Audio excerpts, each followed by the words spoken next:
Maniwala ka sa sarili mo. Kahit walang sumusuporta, kahit walang pumapansin. Kasi kung hindi ikaw ang unang maniniwala, sino? Huwag kang matakot mabigo. Lahat ng matagumpay, dumaan sa pagkatalo. Pero hindi sila sumuko. Dahil sa bawat bagsak, may aral. At sa bawat aral, may lakas. Mangarap ka ng malaki. Walang bayad ang pangarap, pero mahalaga ang sipag. Kung kaya ng iba, kaya mo rin. Basta wag lang puro pangarap. Gisingin mo ng gawa. Magtrabaho ka ng tahimik. Hindi kailangan i-post lahat. Yung iba kasi, puro ingay. Ikaw, dapat puro kilos.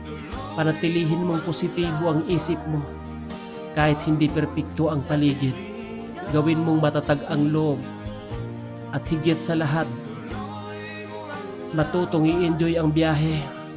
Hindi lang ang finish line ang malaga, kundi kung paano naging mas matibay ka habang naglalakad. Kapatid, tahimik ka man ngayon, hindi ibig sabihin wala kang laban. Yung tunay na lakas, hindi sinisagaw, ginagawa. Kung mahirap daw ay may